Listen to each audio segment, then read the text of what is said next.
بسم اللہ الرحمن الرحیم۔ السلام علیکم جی ناظرین و سامعین، میں ہوں صفیہ بلوچ اور میں آپ سے مخاطب ہوں اپنے یوٹیوب چینل سندھ وے سے۔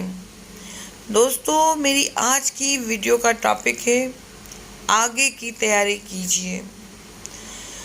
جب موت آئے گی تو یقین جانے کچھ بھی کام نہ آئے گا۔ آپ کے دنیا سے جانے پر کسی کو کوئی فرق نہیں پڑے گا اور اس دنیا کے سب کام کاج جاری رہیں گے۔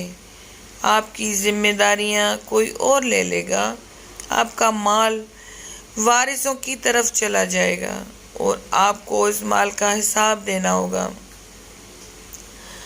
موت کے وقت سب سے پہلی چیز جو آپ سے چلی جائے گی وہ نام ہوگا۔ لوگ کہیں گے ڈیڈ باڈی کہاں ہے؟ جب وہ جنازہ پڑھنا چاہیں گے تو کہیں گے جنازہ لائیں۔ جب دفن کرنا شروع کریں گے تو کہیں گے میت کو قریب کر دیں۔ آپ کا نام ہرگز نہ لیا جائے گا۔ مال، حسب و نسب، منصب اور اولاد کے دھوکے میں نہ آئیں۔ یہ دنیا کس قدر زیادہ حقیر ہے اور جس کی طرف ہم جا رہے ہیں وہ کس قدر عظیم ہے۔ آپ پر غم کرنے والوں کی 3 اقسام ہوں گی۔ نمبر 1، جو لوگ آپ کو سرسری طور پر جانتے ہیں وہ کہیں گے ہائے مسکین، اللہ اس پر رحم کرے۔ نمبر 2، آپ کے دوست چند گھڑیاں یا چند دن غم کریں گے، پھر وہ اپنی باتوں اور ہنسی مذاق کی طرف لوٹ جائیں گے۔ نمبر 3، آپ کے گھر کے افراد کا غم گہرا ہوگا۔ وہ کچھ ہفتے، کچھ مہینے یا 1 سال تک غم کریں گے اور اس کے بعد وہ آپ کی یادداشتوں کی ٹوکری میں ڈال دیں گے۔ لوگوں کے درمیان آپ کی کہانی کا اختتام ہو جائے گا اور آپ کی حقیقی کہانی شروع ہو جائے گی اور وہ آخرت ہے۔ آپ سے زائل ہو جائے گا آپ کا نمبر 1 حسن، نمبر 2 مال، نمبر 3 صحت، نمبر 4 اولاد، نمبر 5 آپ اپنے مکانوں اور محلات سے دور ہو جائیں گے، نمبر 6 شوہر بیوی سے اور بیوی شوہر سے جدا ہو جائے گی۔ آپ کے ساتھ صرف آپ کا عمل باقی رہ جائے گا۔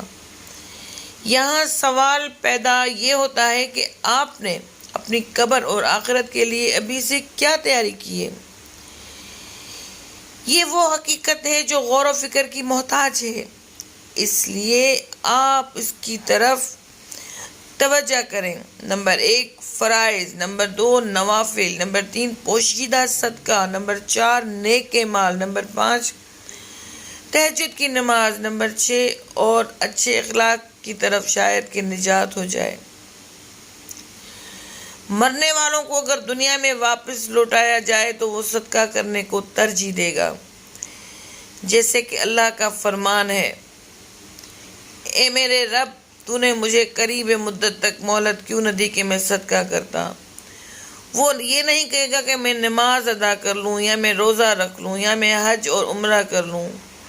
علماء کہتے ہیں کہ میت صرف صدقے کا ذکر اس لیے کرتی ہے کیونکہ وہ اپنی موت کے بعد اس کے عظیم اثرات دیکھتی ہے، لہٰذا زیادہ سے زیادہ صدقات و خیرات کریں۔ اور بہترین چیز جس کا آپ ابھی بھی صدقہ کر سکتے ہیں وہ وقت کے میں 10 سیکنڈ آپ خیر خواہی اور اخلاص کی نیت کے ساتھ اس ویڈیو کو دوسروں تک پہنچائیں، کیونکہ اچھی بات کہنا بھی صدقہ ہے۔ اگر آپ اس ویڈیو کے ذریعے لوگوں کو یاد دہانی کروانے کی کوشش کریں گے تو قیامت کے دن اسے اپنے ترازو میں پائیں گے۔ اور نصیحت کیجیے، کیونکہ نصیحت ایمان والوں کو نفع دیتی ہے۔ ثواب کی نیت سے اپنے تمام حلقہ احباب کو اس ویڈیو کو ضرور شیئر کیجیے گا۔ اس کے ساتھ ہی آپ سے اجازت چاہوں گی۔ اپنا اور اپنے ارد گرد کے لوگوں کا رکھیے گا بہت سارا خیال۔ اللہ حافظ۔